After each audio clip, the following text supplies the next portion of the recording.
Voici la fabulette histoire, pleine de vivance, d'un petit bonhomme au nom d'Espérance. Espérance était un rêveur, le plus céleste de tous les voyageurs.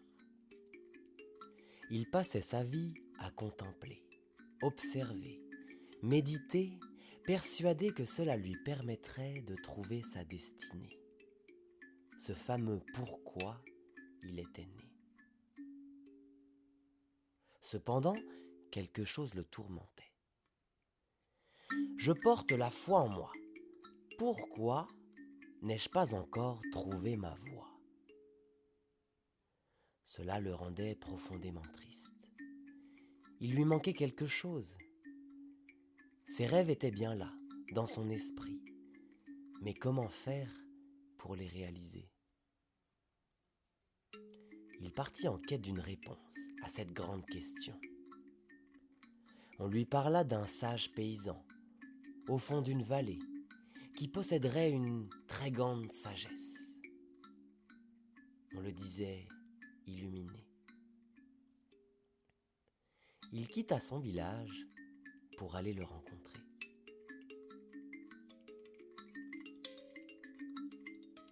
Après quelques jours de marche, il rencontra un vieux monsieur qui bêchait son champ. « Bonjour monsieur, dit-il tout excité. Êtes-vous le sage paysan de cette vallée, celui qui connaît le secret pour réaliser les rêves ?» Le vieux monsieur leva des yeux souriants vers ce petit bonhomme. « Oh, les rêves, tu sais, à mon âge, ils ne sont plus d'actualité. Je fais simplement ce que j'ai à faire. C'est là le plus beau des métiers. » Espérance fut bien déçu. Il s'était trompé de personne. Ce n'était qu'un vieillard qui avait oublié de rêver. Son regard fut attiré par un bel arbre, dominant la vallée. Et fatigué, il décida d'aller s'y reposer.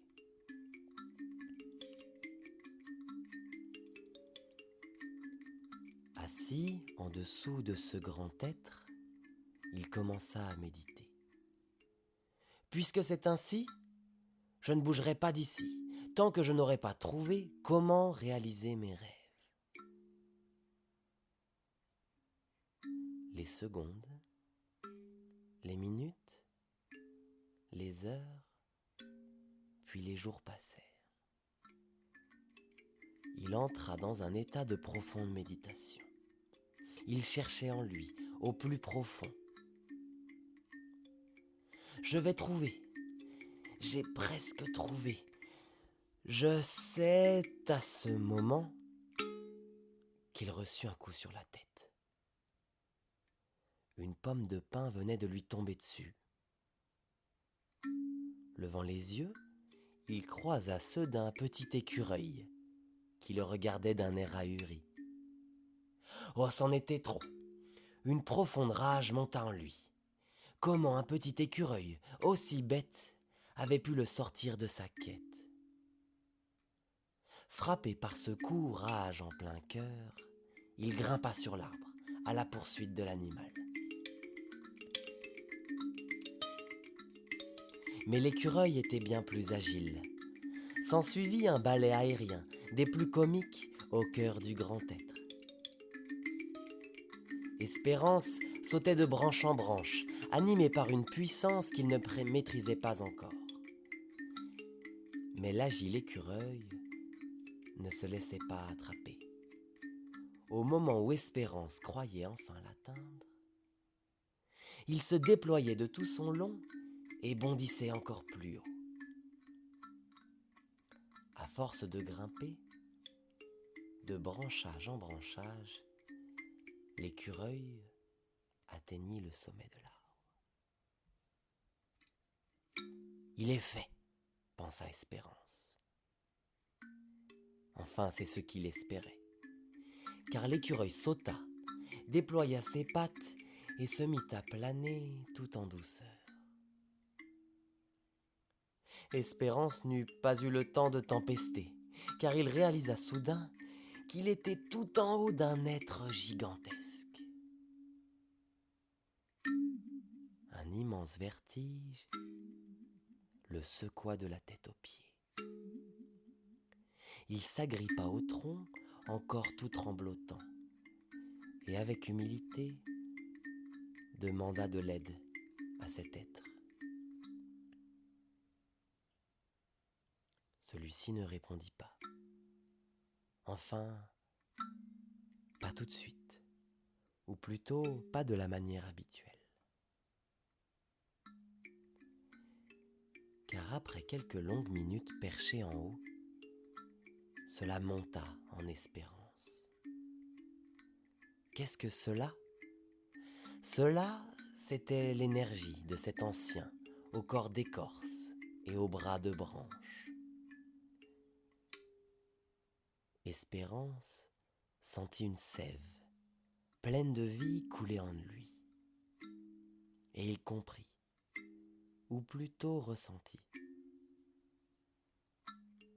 Ce grand être était le vrai maître, tous les jours accomplissant sa destinée, être, suivant un mouvement inné. En grimpant tout en haut de l'arbre, Espérance avait réveillé en lui la force d'impulsion, ce coup de pédale, cette ligne droite qui transforme un cercle en une spirale. Espérer n'est que chimère dans le monde de la pensée. Personne ne lui apporterait de vérité. Il fallait l'expériencer. C'était donc cela, sa révélation. Il faut actionner les rêves. Son regard distingua alors tout en bas le vieux paysan, qui à la force de sa volonté avait fini par labourer le champ tout entier. Celui-ci lui fit un sourire dieu et alla se reposer dans l'herbe à côté. Une puissante envie de vie se révéla en Espérance, qui prit la forme d'un arbre, d'un petit trait entre terre et ciel, un i. Et c'est ainsi qu'Espérance devint Espérience, comprenant que les rêves prennent vivance dans la magie de l'expérience. Il redescendit tout en agilité du grand être et croisa le petit écureuil qui lui avait étincelé sa flamme. « Merci, petit bonhomme, lui dit-il. L'écureuil l'observa. Décidément, ces humains, ils sont vraiment étranges. Ils vous chassent un jour, puis vous prennent dans les bras le lendemain. Espérance regarda l'horizon au loin, puis regarda ses pieds.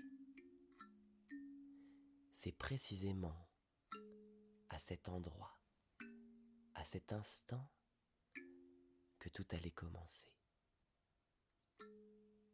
Par un petit pas.